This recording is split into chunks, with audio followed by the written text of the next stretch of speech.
Hello' বন্ধু বান্ধৱীসকল, আপোনালোকে জানেনে এই পৃথিৱীখনত 2500তকৈও অধিক সাপ পোৱা যায় আৰু ইয়াৰে ভিতৰত 500তকৈও অধিক সাপ বিষাক্ত হয়। আজি মই আপোনালোকক ক'বলৈ যাই আছোঁ ইয়াৰে 5ডাল বিষাক্ত সাপৰ বিষয়ে। আপোনালোকে চাই আছে পাৰ্থ এণ্টাৰটেইনমেণ্ট। যদি আপোনালোকে এতিয়ালৈ মোৰ চেনেলটো ছাবস্ক্ৰাইব কৰা নাই তেতিয়াহ'লে ছাবস্ক্ৰাইব কৰি ল'ব। তেন্তে বলক আমি ভিডিঅ'টো আৰম্ভ কৰোঁ। Number 1, Belcher's sea snake. এই সাপডাল সাউথ ইষ্ট এছিয়া আৰু নৰ্থ অষ্ট্ৰেলিয়াত পোৱা যায়। ই পৃথিৱীৰ সবাতোতকৈ বিষাক্ত সাপ। এই সাপডালৰ কিছু মিলিগ্ৰাম বিষৰ টোপালে 1000 মানুহক মৃত্যুৰ সন্মুখীন কৰিব পাৰে। এই সাপডাল সাগৰত পোৱাৰ বাবে মানুহৰ বাবে বেছি ভয়ানক নহয়।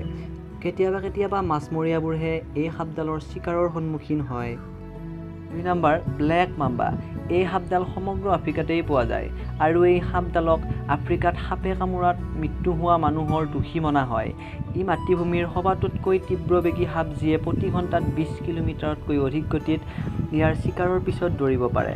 বিপদৰ সন্মুখীন হ'লে এই সাপডালে একেৰাহে 10ৰ পৰা 12 বাৰ কামুৰিব পাৰে। ইয়াৰ বিষ ইমানেই বিষাক্ত যে এবাৰ কামুৰিলে মানুহে চকুৰে এন্ধাৰ দেখে।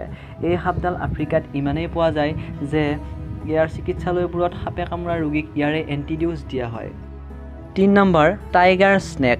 এই সাপডাল অষ্ট্ৰেলিয়াত পোৱা যায়। এই সাপডালত শক্তিশালী নিউৰোটক্স বিষ পোৱা যায়। এই সাপডালে কামোৰাৰ 30 বা 24 মিনিটৰ ভিতৰতেই মানুহৰ মৃত্যু হয়। মানুহৰ বাবে ই বেছি ভয়ানক নহয় কাৰণ মানুহৰ সন্মুখীন হ'লে ই নিজেই আঁতৰি যায়। ই তেতিয়াহে কামোৰে যেতিয়া কোনো কোণত থাকে আৰু পলাবলৈ ঠাই নাথাকে। 4 নম্বৰ, এষ্ট্ৰান ব্ৰাউন স্নেক। অষ্ট্ৰেলিয়াত পোৱা এই সাপডাল বহুত বিষাক্ত হয়। আচৰিত কথা এইটো যে অষ্ট্ৰেলিয়াৰ মানুহে বসবাস কৰা ঠাইতহে বেছিকৈ এই সাপডাল পোৱা যায়। এই সাপৰ পোৱালি এডালেও মানুহক মৃত্যুৰ সন্মুখীন কৰিব পাৰে। বিপদৰ সন্মুখীন হ'লে এই সাপডালে খেদি কামোৰে। ই কামোৰাৰ 5 মিনিটতে মানুহৰ মৃত্যু ঘটে। 5 নম্বৰ, ফিলিপিন কব্ৰা। কব্ৰাৰ অধিকাংশ প্ৰজাতি বিষাক্ত নহয়, কিন্তু ফিলিপিন কব্ৰা ইয়াৰ বিপৰীত।